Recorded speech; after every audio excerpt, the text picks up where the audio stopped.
Ryan, it's Saturday afternoon, and two big scale releases hit theaters yesterday, scarcely a week after Tom Cruise hit the theaters with Mission Impossible 7. Yeah. The first of those movies, Christopher Nolan Returns, is not the name of the movie. It's the status of the film. He brings us another period drama, Oppenheimer, because nothing says summer blockbuster like nuclear weapons. Yeah. Mass destruction, though. Right. However, let's say that this movie is not about a weapon of mass destruction. It's about a man. And it's about a man who is maybe more than history might currently remember him for. And by history, I mean public history, public consciousness. Because, history is history, and, there's books and whatnot. J. Robert Oppenheimer, American scientist, theoretical physicist, picked to lead the effort to construct an atomic weapon during World War II. Yeah. Before the Germans could, because we knew the Germans were trying. So the arms race started before we even really had an arms race. And it is about a man who is very, very complicated, both in his personal opinions and his political background, his scientific background. How much did you know about Oppenheimer? I haven't read the book that it's based on yet. Yeah, I didn't know a lot of anything, to be honest with you. I mean, I didn't, the basics. He led a team that, but I didn't certainly. Yeah, no, I didn't know a lot. No, yeah. So he it's weird. So he established Los Alamos. Yeah. The super special high tech lab, which ironically is because he likes New Mexico and he has land there. And I think it's only marginally humorous in the worst possible way that the federal government took the land for the Los Alamos laboratories from the Indians, and then at the end, when they were done building the bomb, Oppenheimer said, "You should just give it back to the Indians." And that's not what happened, because it couldn't. But no, this is weird. Yes, Oppenheimer. He's a name. He's just like this point in history that I think if you said Oppenheimer, people would be like, wait, and then if you said atomic bomb, they'd be like, oh yeah. I had no idea, and I don't know if it's true. Nolan portrays him as this Einstein, Hawking, Turing level super genius. Of a scientist who sees beyond. He's not great at math, as he and Einstein often joke, neither of them are. But they're very good at the science and the theory. But yeah, Oppenheimer here is made to be this kind of like super genius. And I don't know if that's true or not. But I found that interesting. And then the fact that this whole thing is, okay, let's talk about it. Christopher Nolan's last movie, Tenet, weird narrative, unusual construction, not incredibly well received overall. Some people were diehard Tenet people. I think it's a short film, but so this is a lot more conventional story in that it's the story of one man's life. Sort of. Well, he's the fulcrum around which everything pivots. But it's still got some unique construction, but nothing really out of bounds. It's told in a series of nested flashbacks, because the now in this film is like 1954, something like that. Eisenhower is trying to get someone confirmed through the Senate as the Commerce Secretary of all things.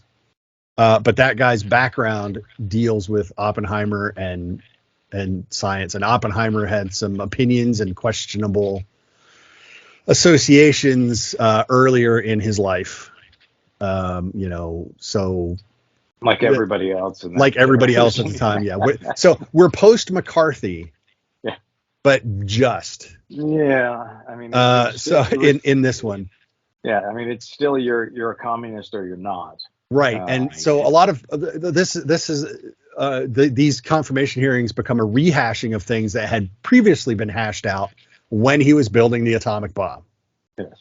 But now they're being, and then of course his life after that, when he kind of became a spokesperson against an arms race. I found that very interesting. This movie is beautifully shot. What they say? There's like 77 versions of this film out there, just in different formats and actual media. Because there's digital, there's film, there's 70 millimeter IMAX, there's 35 millimeter IMAX, there's 35 millimeter. Then there's all the digital. There's the digital IMAX. So there's a billion different ways to see this film. And Nolan wants you to see it in 70 millimeter IMAX. There's 20, 22 places in the United States that can actually show that. We saw it in 35 millimeter. We saw a 35 millimeter film print. And we kind of chatted previously about this. I don't know that I necessarily liked the quality of this print. Yeah, I don't know. Yeah, I mean, sure. There's a lot of factors. Film is a tricky thing. I mean, there's so many more things that can go wrong with film than digital, but it does have a particular feel and look to it Yes. that even the best fake it just, you can't replicate it, I guess is No. what I'm saying. Yeah, I mean, it was a little unusual because I don't know that I've seen a film on film for quite some time. I couldn't even tell you the last time. So that in and of itself was kind of unusual. And I literally think there's one or two theaters in Utah that can still pull that off, which is why we were at the Broadway. Yeah. Because everywhere else is shipped out the old film. All the projectors. Yeah, the film projectors. Everything's all digital projector now. Yeah. So yeah, but I would still be interested in seeing this. I think in digital IMAX we'd get a lot more. Obviously, we would get a lot more clarity. That's kind of the point of a digital print and IMAX. But it was weird. But even all the flaws in this film print weirdly kind of added to the appearance. And I said I didn't know if it was a problem with the print or if somehow he did something to it. Yeah, I don't know. But it was just. But you're right. It's a different feel watching a film on film. As opposed to the same film digitally. So that was kind of interesting. This is it's very muted, as a lot of his films are, color wise. There's a lot of grays, a lot of browns, oranges. There's not a lot of warmth. I mean, well, I guess all those are technically warm colors. There's not a lot of cool. There's not a lot of blues. There's not a lot of lights in it. It's a very interesting look to the film. Not as dark as, say, Dark Knight or Dark Knight Rises, but it's just it mirrors the tone of Oppenheimer's kind of mental state for a lot of the film. Cillian Murphy is Oppenheimer. I think he's great. Was it you that said he wasn't doing a lot, basically? Well, I mean, I think he's given us space to work in, and within that space, it's almost kind of like where you have the comedian and then the straight guy, right? And the straight guy can only go so far before he steps out of his role, and so I think it's something like that. Whereas a lot of the characters around him had to be more showy. I think he's doing a lot of acting. I just think it's, a lot of it is internal, and sometimes we get a peek inside of that internal, kind of sort of what the process looks like. Um, but it's hard for me to look at that performance, and go, okay, that should win an Oscar, not because it's not good, but just, and maybe this is, I guess I don't know if there's a particular that performance should be an Oscar, but I just thought he's a little confined. I guess we don't get to see his full range of talent in this that we know he has. But that's a limitation of this characterization. Yes, as opposed to his side. That's fair enough. Okay, correct. so let's. I mean, obviously, this is going to be bandied about as an awards film. Yeah. So let's talk about. I mean, obviously, we get Christopher Nolan, Mm. who wrote from the book, adapted from the book, and directed. Cillian Murphy. Emily Blunt is his wife. Matt Damon is General Groves, who is over him running the Manhattan Project. Yeah. Robert Downey Jr. Is a player. He comes in late in the chronology, but he's in the film very early because he is a Louis Strauss who's being confirmed, and who is trying to deal with the fallout of Oppenheimer's life and how he dealt with him after the war, but before now. Jason Clarke is a guy that's interviewing Oppenheimer for the Atomic Energy Commission during a thing that's going on, which is kind of pivotal here. Kenneth Branagh is in this as a German scientist. Josh Hartnett is in it as another scientist, but he's like an engineer. He's an engineer more than a theorist, who's one of Oppenheimer's colleagues. And everyone is but I mean, you can go up and down the row on this film, and everyone is. Rami Malek is in it, very briefly, but he's in it. It's nuts, all the people that are in this movie. So yeah, it's going to be talked about. This is a project that is it deservedly needs to be talked about at the very least come award season. We'll see how it all shakes out by then. A lot of the early buzz was for Robert Downey Jr. because it's Robert Downey Jr. not playing Tony Stark. I would actually argue that if you'd like to make a Marvel comparison, he is closer to Obadiah Stane than Tony Stark in this movie. Yeah. Although a little less bombastic than Obadiah Stane. But mostly one or two spots. Until his lid goes off. Oh yeah, well once he loses it, he loses it hard. But Josh Hartnett, everyone is raving about Josh Hartnett, who it's nice to see back. He's got a fairly meaty role.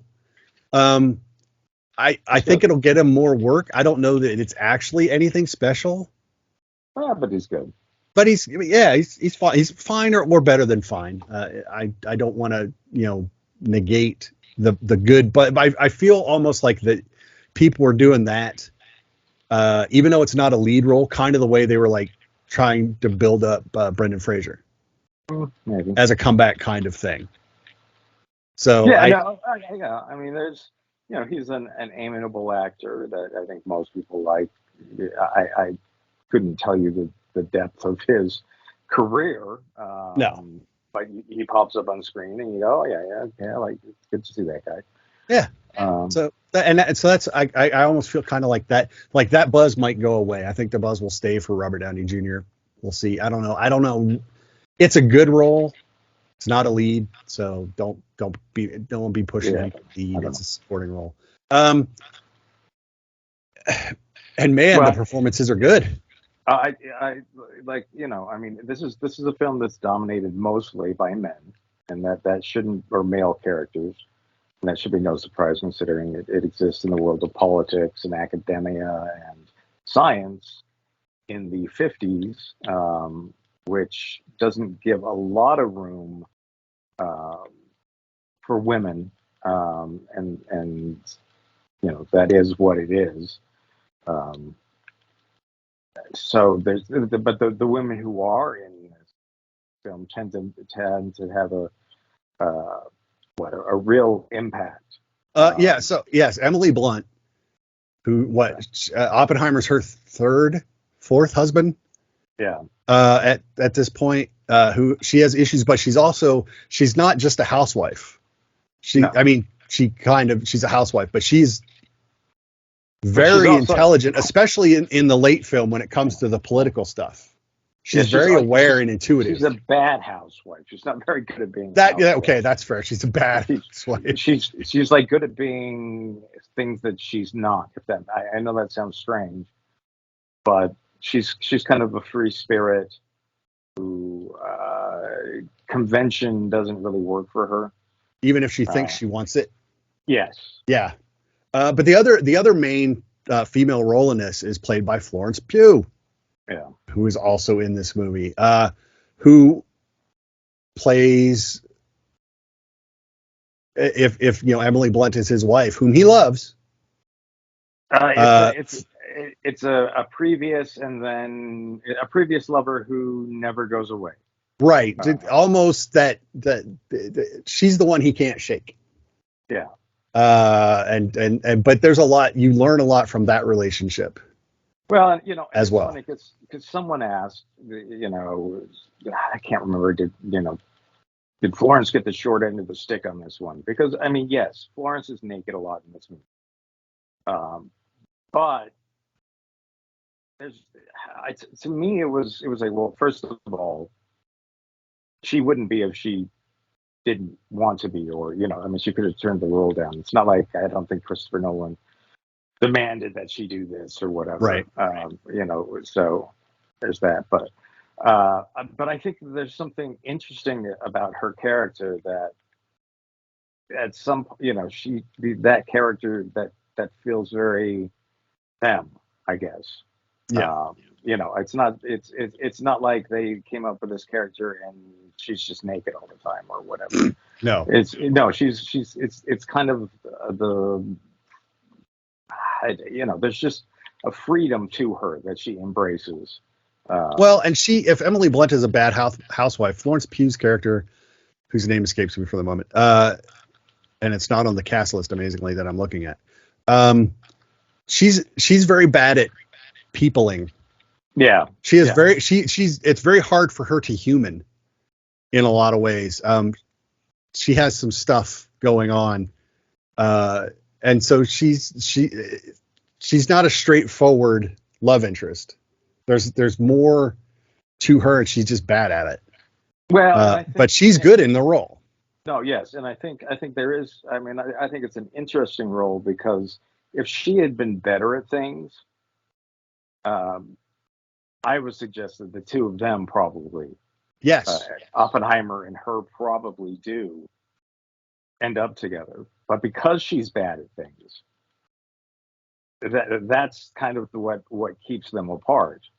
And to me that's an interesting dynamic because there's a real pull there. And not that, I mean, Oppenheimer was known for being somewhat of a ladies' man, and the irony there being, at least based on the way that Nolan has portrayed him, it was because he was smart. Not necessarily because he was attractive, but it was because he was very intelligent. He's a science rock star. Yeah, and so and that attracts a certain kind of woman, so he may not be a traditional heartthrob, but it makes sense to me the way that the character has been constructed. Again, not knowing a lot about him. Yep. How true is it? I don't know, but for the purpose of this narrative, they built a believable, complex group of people, and boy are they complex, because it's a large group of scientists from various corners of the world who've been basically who've run from Germany for one reason or another. They're Jewish, or it's funny because in some ways Hitler really embraced the idea of science and being bigger and better and whatever, but at the same time he undermined, I think, scientists in general. Yeah, and I love that that's pointed out. Yeah, Oppenheimer So points that out. It's like, oh, he's not going to work. He's not working for Hitler. Well, how do you know? Well, he's a Jew. Hitler's not going to listen to him. yeah, it's just not going to happen. You know, he's the smartest guy in the room, But he's a Jew. you know, So anyway. nope, sorry, can't play. Anyway, so yeah, but I just think, you know, I think Florence she probably wouldn't get. I think I don't know that I would give her awards for this, but I wouldn't argue against her. Um, but I do just it is interesting that this male dominated world has some really nice women characters in it. Yeah, and they're when they're on screen, they're pivotal. They're important. They're not window dressing at all, which is great. The bomb, again, people were like, "Oh, this is about the bomb." It's like, no, the bomb shows up 2/3 of the way through the film. Yeah. And it is a really impressive scene. It really is, and there are stories and stuff out there about how they shot it. Go look them up. But no bombs were used to make that. But that's almost incidental. His life leads up to that moment where they detonate that bomb, Project Trinity, to prove that the bomb works. And then we drop, of course, 2 bombs on Japan, Hiroshima and Nagasaki. And then the war is over. And Oppenheimer has to deal with the fallout of that. And I love that they keep going back to Einstein. We keep going back to Einstein and his, opinions. And Kenneth Branagh tells Oppenheimer early on, you can't move if you move the rock, you have to be prepared for the snake that's underneath. And that's what the atomic bomb was. And that's where Oppenheimer, and really he's not reacting. He's trying to plan for post-bomb in the lead up. And you see that. Well, yeah. I think Nolan does a really good job here of presenting, because it would be very easy for people to just go into this and go, oh, this movie glamorizes weapons development or the military or whatever you want to do. But I think Nolan really does try to present all of the nuance to every decision, every rationale, right or wrong, often both. Yeah, well, and I think a lot of what the movie is him.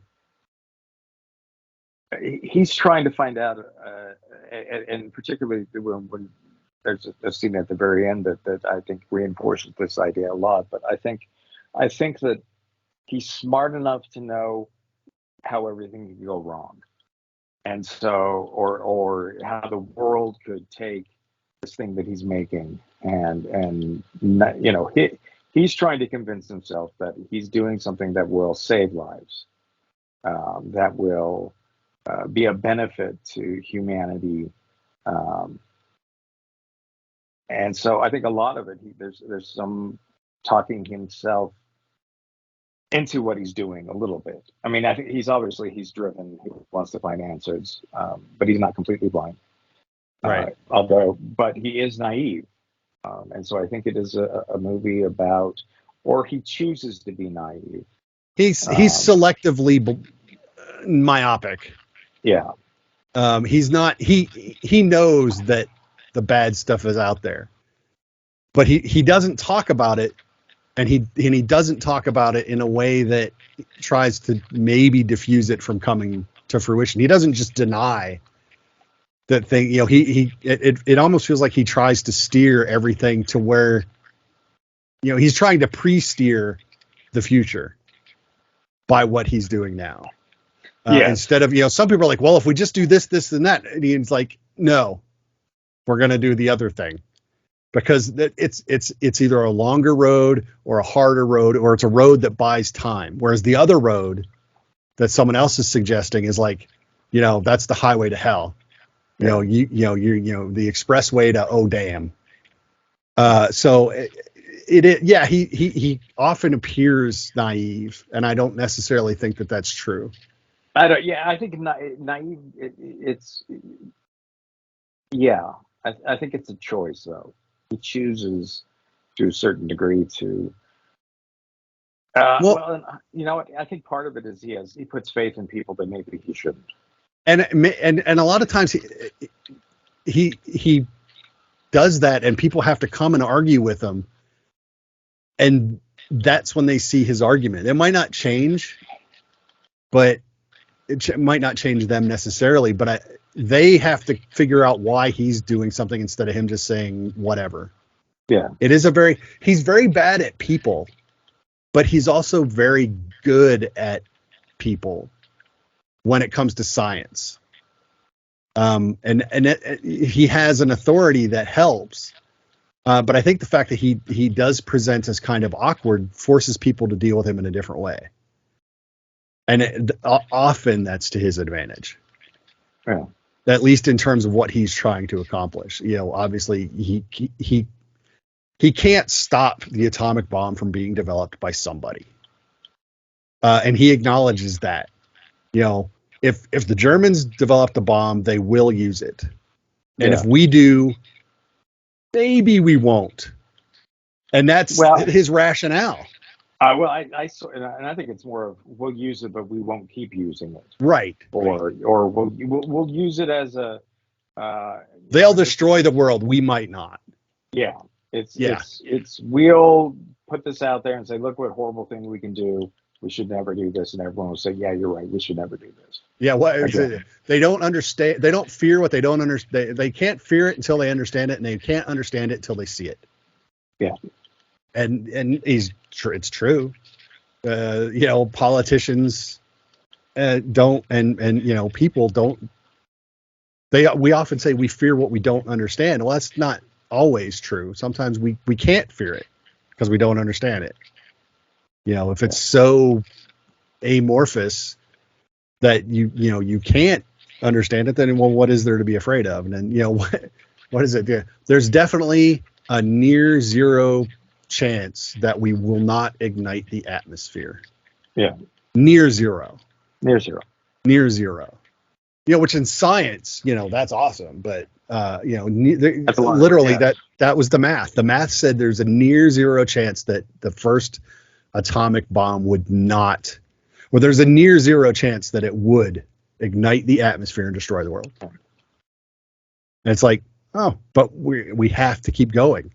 But they kept rerunning the math, which is what I thought was great. It's like, because everything is theory. Theory will only take you so far. That's the other great line out of this movie. Theory will only take you so far, which is true, which is why they had to build the bomb. But the film, again, is not about the bomb. It's about the man and the rationale and the fallout. And the team and the managing of personalities and that's all gravy. Yeah. But I mean, that's all that's all the side dishes of what I think it's a grand political. This is a grand political tale told through one guy through the biggest bomb that we've built. So it's weird. It's big and it's small. It's pragmatic and it's idealistic.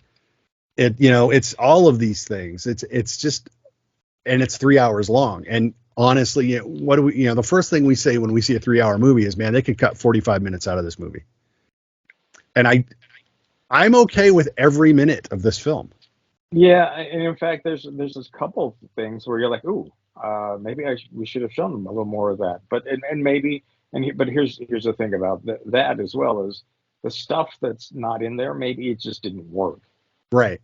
There's certain things like, oh, that's interesting. I thought that might be the case with the relationship between these two characters, but you now are just kind of throwing it out there as a quick little aside. And maybe I would like to see how that relationship worked, but maybe it's not in the film because it really wasn't. Once you got beyond what it wasn't that interesting. Yeah. I don't know, but anyway. So there's I think there's a part of me that was like, oh, this maybe should have been a 4 hour movie. I jokingly said this could have been a 6 hour or a 6 episode limited series on Max. It could have been 6 1 hour episodes, and I'd have been okay with that. Probably. But Yeah. I'm totally okay with this three. I'm okay with this 3 hour movie. Yeah. I think the structure's a little weird. I think it almost feels like book one, book two. Yeah. And book one's longer. Because that final act it shifts. Mhm. And that's okay. That's fine. Um, but it's still about Oppenheimer, but it's about him in a different way at that point. Yeah. I think prior to, I mean, there's always that sense of how do people see this man, but the first two-thirds of the film, it really felt like he was the person showing us through the story. He was this is my story. Let's make a few stops along the way. Whereas that last act feels like it's someone else who's jumped in um, to take the narrative. It's and one would argue that it's Robert Downey Jr., but I would almost argue that it's actually Alden Ehrenreich. Well, and The Senate and aide that's trying to shepherd him through these hearings. He kind of yeah, becomes our avatar yeah, in that part of the. But you're right. It does shift a little bit in that last act, because it's bringing us up to now. It's the consequence of everything that came before. yeah. Gets popped into that last act, and that And last act is more about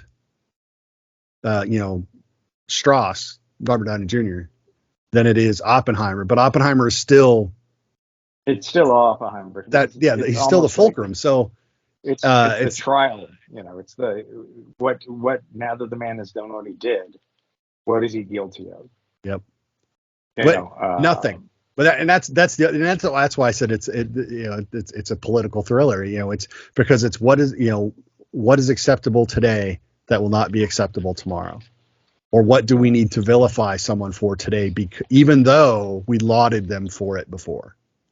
yeah, It's so in terms of politics, that's spot on yeah, and in this movie. it's like, yeah, he did what we asked him to do, and we're not so sure we should have asked.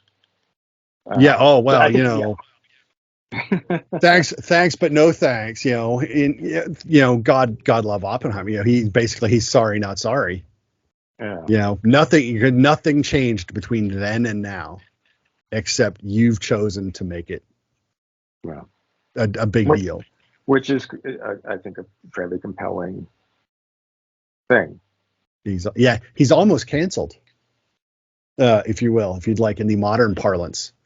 Sure. Cancel culture comes for Oppenheimer, um, but more political than social. Yeah.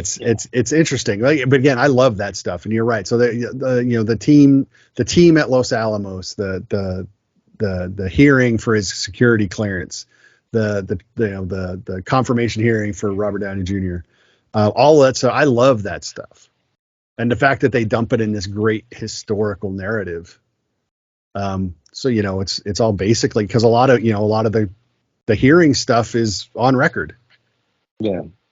So it's documented. They may have jazzed up a point or two, but the guts are all there.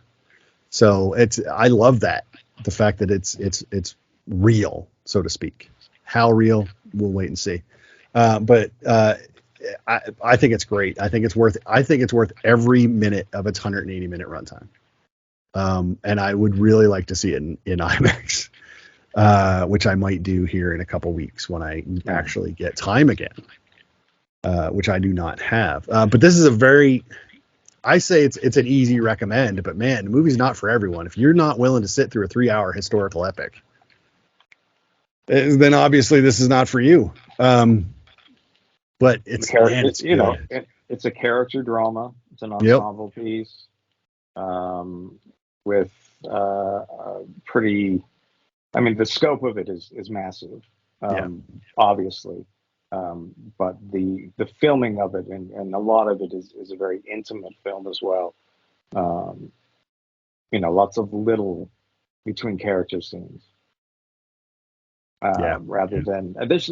I mean, yeah. I guess it's not about the violence or the spectacle as much. Although it's funny to say that because here it is, it's shot in '70 and being shown on IMAX and things. Right. And so to a certain degree, yeah, it is about the way it looks, but at the same time, it doesn't feel it doesn't feel like it's shoving, the epic nature of the story down your throat. Right. And then you're right. It's a weird difference. I mean, really, it's IMAX for the explosion.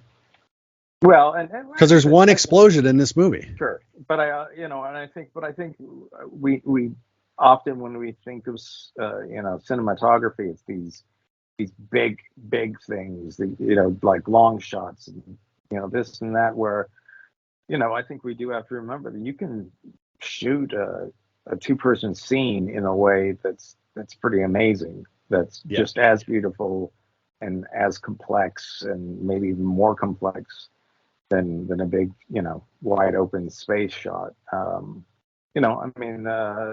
lot of people. That's why Citizen Kane was kind of a thing when it came out, because it did a lot of interesting things with the camera in close spaces. So I think maybe we've kind of gotten used to cinematography being, large scale, epic stuff. And so it's nice to see a movie that is in and of itself big and large scale, but the story and the way that it's done is not. Yep. So there you go. That is Oppenheimer.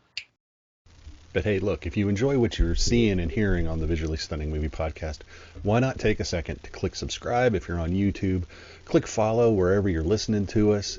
Follow us on Twitter at VS Movie Podcast. Same over on Facebook. If you're on Instagram, it's Visually Stunning Movie Podcast. That would be awesome for us. We appreciate you listening. And now let's get back to the show. The other big release this week. The other half of Barbieheimer is Barbie. Warner Brothers, I believe, is Barbie. Written Greta Gerwig and Noah Baumbach, and directed by Greta Gerwig. Margot Robbie is stereotypical Barbie. Mm-hmm. Very specific in that stereotypical Barbie. Ryan Gosling is Beach Ken. He beaches. And 800 variations of Barbie, and many variations of Ken. And one Alan. Who's a real person. Oh, and there's also Midge. Midge. But she got discontinued. She got discontinued because it was weird. And then, of course, there was Weird Barbie, which I thought was great. Okay, so this is the one that people... This is the one I think that people are I say concerned, and I know that's not the word that really applies to this. This is the one that people are most concerned about, because it's like it's a big movie. It's based on a toy, and it could go either horribly right or horribly wrong. Depending on what corner of it could do that no matter who you are. But then there's the various points of view for people that haven't seen the movie yet about how bad this movie is going to be or good this movie is going to be because of certain things that it talks about and how it talks about. Well, and I think it's expectation as well. Yes, it's what are you expecting from a movie about Barbie? And correct. I think that traditionally, if it was made by different people, I would expect something different than what I would expect that Greta Gerwig is involved, who has done mostly indie films that are very character drama sort of things, not necessarily visual over the top spectacle. This definitely is spectacle. But it also is about characters. But it's let's just say it's not. It's still kind of a strange pairing. And so the question becomes, okay, this kind of strange pairing. Will we get a film that, while not exactly what you're expecting, that's still good?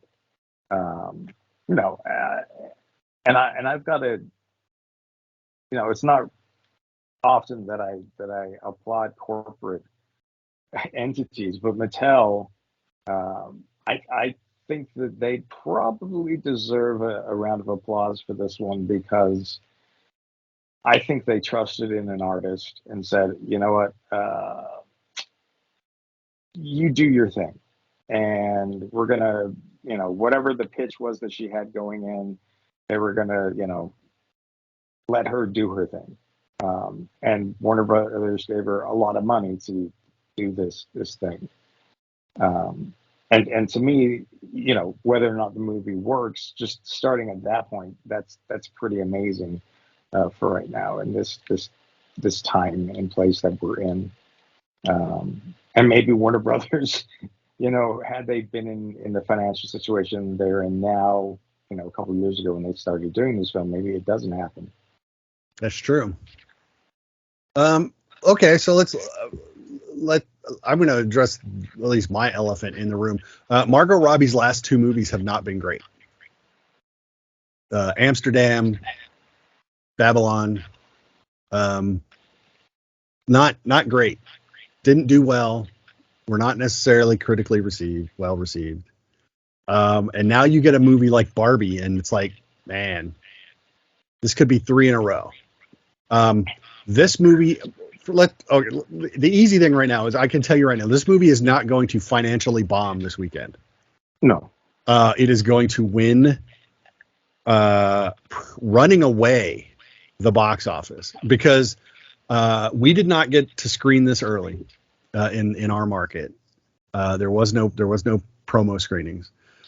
So yesterday afternoon, I had to take my truck to the dealer for service, and then I was waiting, and I was like, I'm going to go see the movie after. So I'm looking at all of these screenings, trying to figure out when I can go see it, depending on when I get out of the dealership. Every theater I looked at, every screening at 2 different theater chains in my area, were at 95% plus capacity every showing. That's insane. That's that was what we saw when Endgame came out. And everyone knew what Endgame was going to be. So for this weekend at least, Barbie is going to win. Now, Well, yeah, and I think the fear here, from Warner Brothers side of things was, and I don't know exactly why they decided not to show it to us. I'm sure it's financial to some certain extent. Didn't think that whatever we had to say was going to, I don't know if sometimes you would say it's because they have absolutely no faith in their film. I don't necessarily think that's the case here, because they've spent a ton of money promoting it. Although sometimes that's so you can front load and have a great big weekend, and right. everyone sees it, and then it disappears. And so it will be interesting to see what Barbie does in coming weeks. But yes, at least at the moment, it looks like a pretty big hit. And I don't know about the screening you were at, but the show I went to a Thursday night screening. There was, I would say, 50% hardcore Barbie fans, with 30 to 40% of people who grew up playing with Barbie, who may not follow into the obsessive compulsive area. And I think there were 2 guys in the theater, including myself. So there was more than that guys in mind. Okay. I mean, not a lot. I mean, it was probably at best, it was 80-20. Yeah. At best, and I it think was 80-20. Well, and I think we were 90, maybe 5. Anyway, 90, 95 to 5. Right. But and the funny thing about it is I've seen plenty of movies where I'm the odd in demographic out or whatever. But I don't know. I don't necessarily think. I mean, I think there's a lot of false. I think a lot of people think the movie is something it isn't, because they haven't seen it. Right. I think that while it does address patriarchy and matriarchy, and it doesn't present the two of them as ideals. Now, to the men, one is an ideal, and to the women is the ideal to a certain extent. But I think this is kind of to me, this is an Adam and Eve story.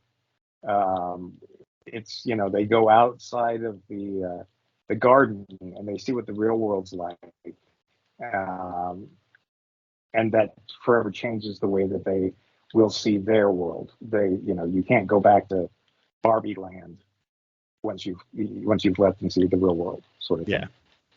Yeah, that's true. So what is it? I mean, I try to, is this a raging feminist movie? No, Sometimes. No, it's a satire. It's a satire. Or is it a satire of a raging feminist movie? I think we've forgotten what satire is, and when you go back to look at Mel Brooks' films, when he made a Western, he didn't make a Western that hated Westerns. He made a Western that used the conventional tropes and stereotypical stuff to make comments about society. Whereas I think, when we think satire now, it kind of took a terrible turn in the 2000s sort of thing, where we started getting, like Scary Movie. And Scary Movie was essentially, your horror movie sucks and we're going to make fun of it. They kind of, that's oversimplifying things, but it was like, here are all the dumb things about your movie and your genre, and that we think are silly and we're going to make fun of them, rather than actually using the genre itself to say anything. And so I think this is kind of a return to that old. I haven't seen interviews with Greta, but I would dare to guess that Greta loved Barbie growing up, and as she got older, the realities of the things that Barbie taught her that didn't line up with the real world, I think probably became problematic, and that's kind of what this movie's about, is being okay with loving something as a kid when you kind of love it out of, there's no the adult context or whatnot. And kind of coming to terms with the things that you love and realizing, Barbie did some good stuff as well as, the unintended social pressures and things that happen. Right. So, yeah, it is weird that because Ken follows her out, he's exposed to our world and he learns the word patriarchy. And because all the Kens are non-entities basically in Barbie Land. Yes. Because it's Barbie and Ken. Always without exception. Yeah. And so, he comes out to a world where Ken is important because Ken is a guy. So I texted you. It was just a gut reaction because there's parts of it where there's some monologuing. Sure. And I said this almost feels, because I used Fight Club as the comparison, and it's because I said this is like a spiritual rebuttal to Fight Club, and I don't mean literally Fight Club. I kind of mean what people think Fight Club is. Yeah. This is like a rebuttal to that almost. Because in that it's, men reclaiming their masculinity and the blah, blah, blah. And in this one, it's explaining why women have it so hard. But it's just so matter of factly laid out by America Ferrera, by the way, who's great in this, as the real world mom, who misses Barbie. But she brings the real world female perspective to the Barbies and wakes them up to how Barbie did not change the real world, which is which is funny because Barbies all assume that because they've done all of the things that they do in Barbie Land, that changed the real world. And then she comes in and she lays it out. Women have to do this, but not too much. And the other thing, or you can't do this, but you have to do the other thing a little bit.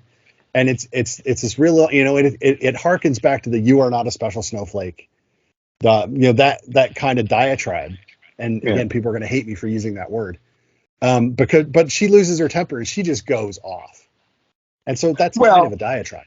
yeah, But but I would also argue that I mean it's interesting because Ken goes through at least part of that experience as well because Ken sees the world and interprets it from a very childlike perspective, um, and misinterprets how the world actually works as well. yeah, So his new version of he's going to take over Barbie Land and he's going to become Kendom, kind of Kendom, like yes. like Kingdom, but Kendom because that's how Ken thinks. Um, what he creates is not what the real world is either. His interpretation is maybe not, Skewed. yeah, maybe not as far off in a certain way, but it is off. Um, It is off. So there's yeah, he gets some, so it's not just about, I don't know. To me, it's fairly balanced about it. It's being, and it's not, it's just being critical of culture, and corporate selling of certain ideas that, this is why we make the doll, but okay, but it's a lie. you know. right. Okay. Well, Anyway, so okay, yes. So the CEO of Mattel, by the way, is yeah, Will Ferrell. yeah, And honestly, I swear to and God, not a villain. it was Lego Movie. Yeah, there's that There's a lot element. of Lego Movie in this. Yeah, I don't disagree with that. But no, Ken goes through a lot of stuff, and then at the end, it's funny because the Barbies thwart the Ken, but then they're like, great, so the Mattel people are like, great, so everything can go back to the way it was, and President No, Barbie is like, it doesn't need to go back to exactly the way it was.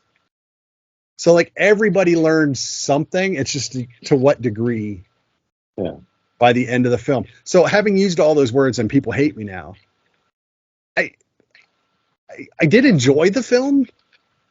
I I did enjoy Margot Robbie's Barbie. Um, Gosling's Ken is okay. I don't know. Honestly, my favorite Barbie was Kate McKinnon's Weird Barbie. Um, because I just saw that because newsflash. So Weird Barbie is the Barbie that gets played with too hard and gets the haircut and the legs permanently out of place it and gets the painted drawn on the face gets drawn right. on with Well, the marker. And if there was a GI Joe movie, there would be a weird GI Joe. Um, if it was actually based on, yes, if and that's where this film is unlike, say, GI Joe, because GI Joe is not a movie about toys. no, It's no, about, it's their straightforward action films, where this is not really a straightforward film in any regard. no. It is because really not a straightforward film in any so, regard. yeah, so Barbie, there is doll Barbie, and doll Barbie lives in Darby, or in Barbie Land. And then there's the real world, which Barbie's not supposed to go to.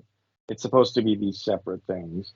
But then something in the real world pulls Barbie out of Barbie Land, and um, so she's still a doll, really, when she's operating in the real world, or at least initially, and then she slowly becomes less the toy, and more of an individual.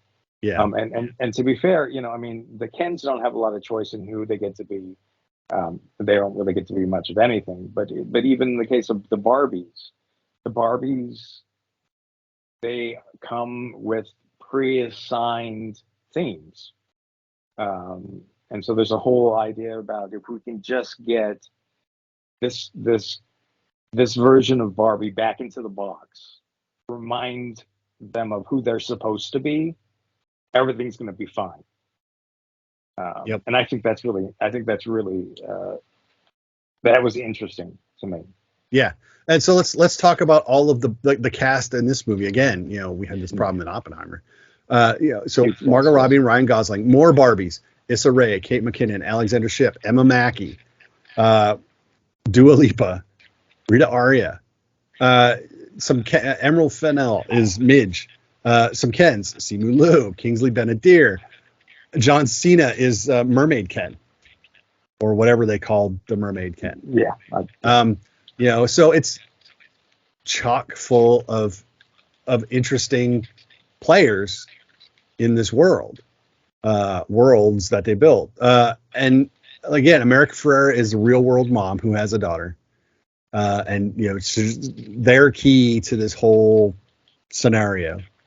I did love the travel between the worlds. Well, it starts with a car, and it goes to a boat, and into a snowmobile, and then this and that, and then you'll wind up in the state of Los Angeles and the country of California wearing neon and rollerblades. Yes. And that's exactly how the trip goes. It's like, how did we get from the car to the boat? We just did. It's going back to, these are toys. They're toys. Nobody ever, and the whole film narrated by Helen Mirren. Yeah. Who, the voiceover is great. That narration is awesome. And explains, because when people play with Barbies, they don't walk downstairs. You just pick them up and set them down where they're supposed to be. Yeah. And that's why she floats off the roof and down to the street, or, whatever. And it's just hilarious. I do love the whole, I don't feel pretty anymore. And she gives the editor's note. Yeah. To the filmmakers. I thought that was great. It's like, there's a little meta humor in your meta humor on that one. So it's, again, I've used all those words earlier that probably pissed people off, but I did enjoy it. But it's a lot. There's a lot of crap going on. And you're like, what? But there's a lot of, I'm going to use a word people don't like again, so I'm not going to use it. There's a lot of narrative layers that you have to decide whether they're being serious or not. That's how I'm going to put that. Well, and I would say, because it's a satire, you can be both. You can be like, this is a joke, I'm saying something silly, this is, the dialogue is stupid. Like, my character isn't supposed to sound like they're the most intelligent individual in the world, but their ideas, the ideas that they, or the journey that they take, there's, something to it. They learned it's a journey, a real journey with learning and changing and whatnot. And I don't know. I just, when I heard that, about this film initially, and Greta was going to write and direct it, this was the only way that the film would work for me, the film that they've made. And I honestly could not imagine the Mattel would be like, yeah, go ahead, you do that. Let's just get everything out there. We've made some weird decisions over the years that were clearly motivated by a room full of men rather than, going back to the original creator and why Barbie existed. And we're gonna show some of our bad ideas, and we're gonna make fun of ourselves a little bit, and then celebrate ourselves a little bit as well. I don't know. This was the movie it needed to be for me for it to work. And so I was just really happy that that's the film that they let her make. Yeah. And it has the best, I think, rumble scene. Oh God. Since Anchorman, or it's the rumble is one for the ages. Yeah, it's interesting. It's a piece of work. That's for sure. So yeah, I liked it, but I don't know how much I liked it. I liked it a lot. So I didn't dislike it. I think people are going to take out of it what they take into it. Yeah, I think that's good or bad. If you're taking in certain things, you're going to only see certain things. And if you want to see other things, you'll see those other things. But this is going to be, I'm fairly certain the opinions on this are going to be fairly split between the Oh, genders. well, and I think that there were probably, look, this is not the Barbie movie that some of the Barbie fans wanted, because it is somewhat critical of some choices and things that have been, made over the years, and it's not a straight up, it's nothing like any of the animated films. It's nothing like so I guess it also depends on what you're going to the Barbie film for.